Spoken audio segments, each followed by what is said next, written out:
On this episode of GrassRoots Garage, we have Silky's 9-second wheel-standing SR20 powered 1200 wagon. Michael Silk was down from Queensland, so we couldn't pass up the opportunity to check out this angry little wagon and hear a little bit about Silky's car history.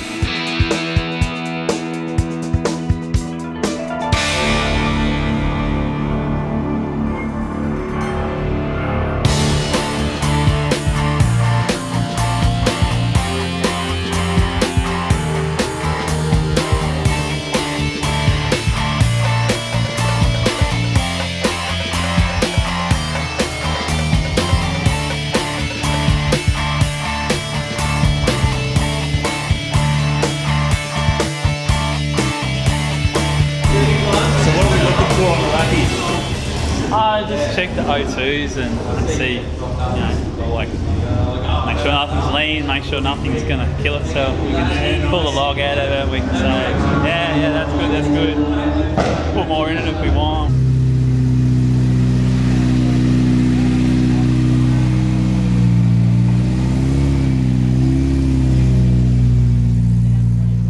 Hey, try to, see how we go. I don't know what David's thinking. Oh, here we go, look at this.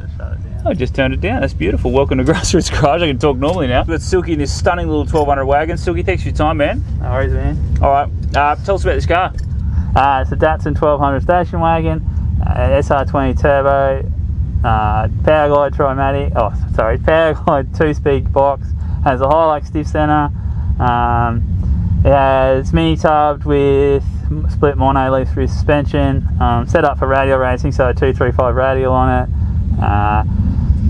Spent thousands on suspension trying to make the thing start wheel stand and can't make it happen. Haltech ETU, Turbo Smart, parts on it, wastegates, and you know, all the bling. And then yeah, we have a 42R on it. Yeah, it's come down. Man. Sounds tough.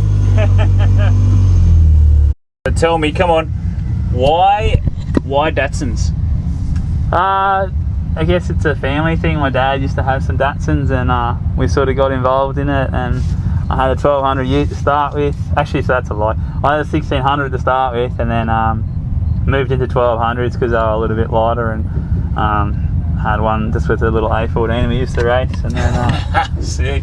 Yeah, stamped it up. I bought a wagon, and then I ended up not using that one and giving it to my brother.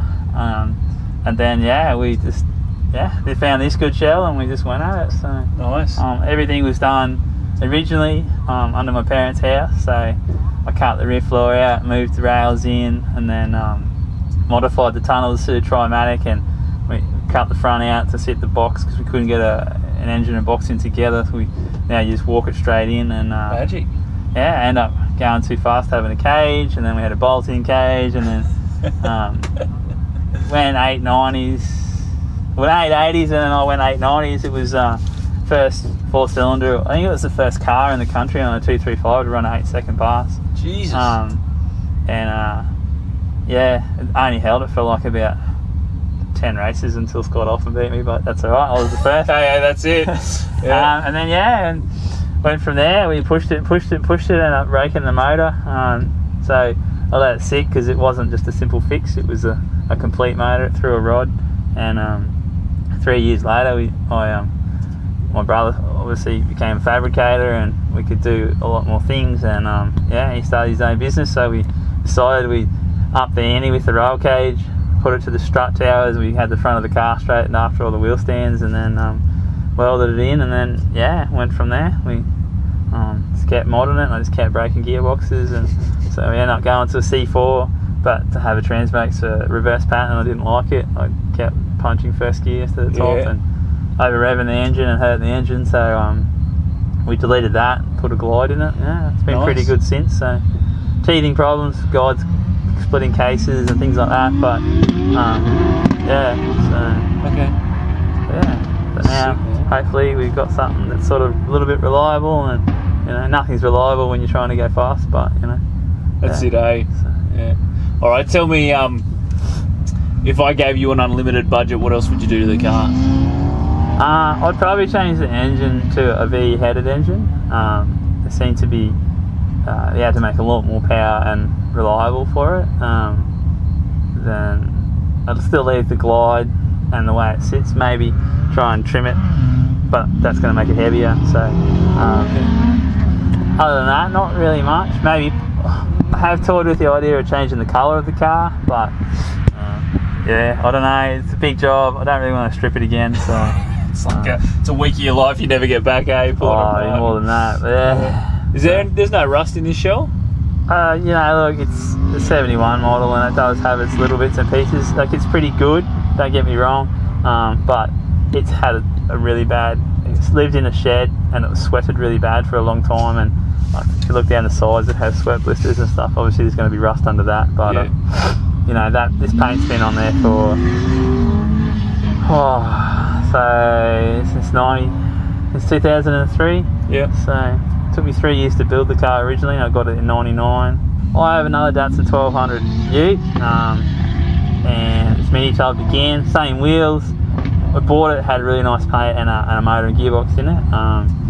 It's got a CA turbo in it as well, and it's run at 8 as well. In the day, we haven't having a lot of trouble getting it to hook up on a radial.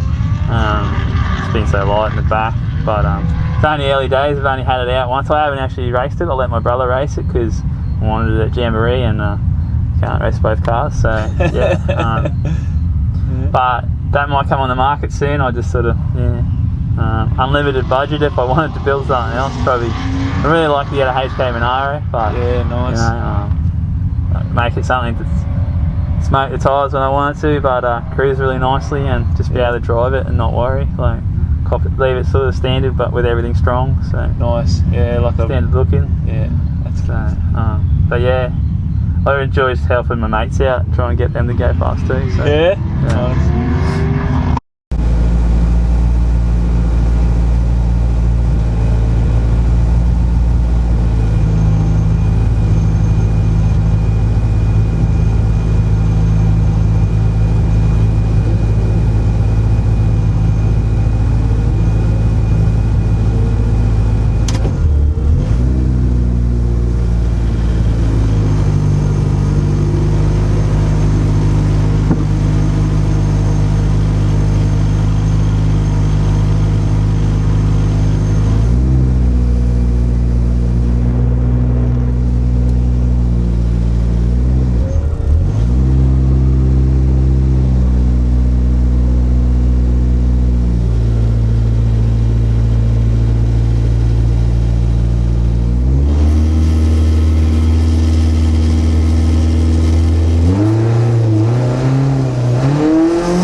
Wagon, racing Simon, SR versus FJ. FJ better win.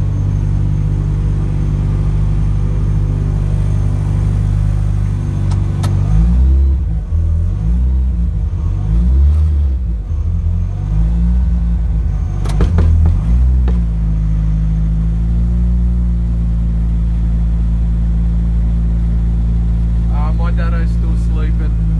Won't be ready for another couple of months.